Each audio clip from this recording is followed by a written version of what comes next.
জিলহজ মাস। আলহামদুলিল্লাহ, এত গুরুত্বপূর্ণ ফজিলতের মাস, ইবাদতের মৌসুম।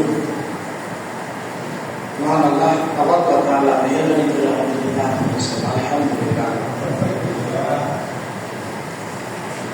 এই মাসেই তো কুরবানি দিলেন। এই মাসে আমাদের বাবা ইব্রাহিম খলিলুল্লাহ তার সবচেয়ে প্রিয় পুত্রকে কুরবানি দিয়ে আল্লাহর সান্নিধ্য লাভ করেছিলেন। তারই ধারাবাহিকতায় উম্মতে মুহাম্মাদি কুরবানি দিবে ইনশাআল্লাহ। এই মাসের 1 তারিখ থেকে 10 তারিখ পর্যন্ত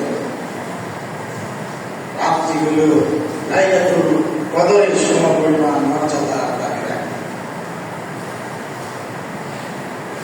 এত গুরুত্বপূর্ণ।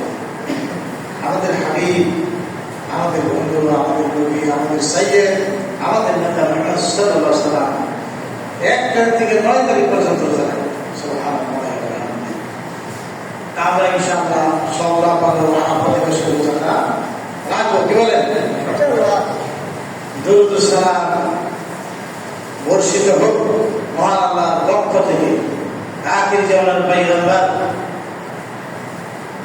পৃথিবীর সর্বশ্রেষ্ঠ মানুষ, নবীদের নেতা, নবীকুল সম্রাট, যাকে আল্লাহ তাবারক ওয়া তাআলা মায়া করে হাউজে কাউসার দান করেছেন, মাকামে মাহমুদ দান করেছেন, যারা কেউ জান্নাতে যেতে পারবে না, সেই মহান নবীর প্রতি তার পরিবার পরিজন, আত্মীয় স্বজন এবং যারা এই নবীকে অনুসরণ তাদের বর্ষিত হতে আমার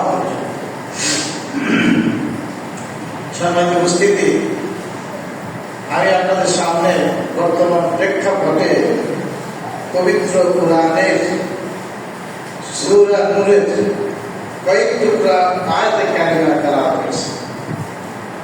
আল্লাহ তাবারক ওয়া তাআলা যদি তৌফিক দান করেন এর ভিত্তি করে এই দুটো শেষ করি। তবে আপনাদের বুঝতে হবে আমি কি বলতে চাই।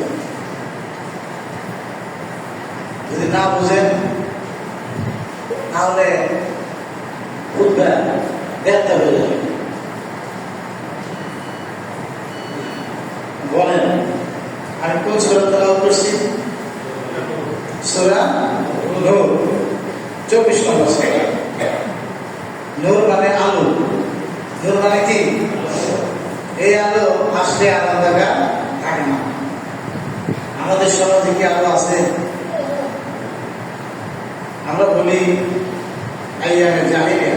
জাহিলিয়া যুগেও কি এই অবুঝ শিশুকে দর্শন করে মাথা কেটে হাত পা কেটে আলাদা করছেন। বৃদ্ধা মানুষ দর্শিত হচ্ছে। এই তো কয়েকদিন আগে টাঙ্গাইলে গর্ভবতী নারীকে ধর্ষণ করে তার গর্ভ সন্তানকে আলাদা করে রেখেছে। করছেন না? ছোট মানুষ, বাচ্চা মেয়েদেরকে ধর্ষণ করা হচ্ছে। 60 বছর 70 বছর নারীদের ধর্ষণ করা হচ্ছে। এমনকি এমন জঘন্য সমাজ হয়েছে, অনেক ক্ষেত্রে দেখা যায় সৎ বাবার প্রতি বা আপন বাবার প্রতি নারী ধর্ষিত হচ্ছে।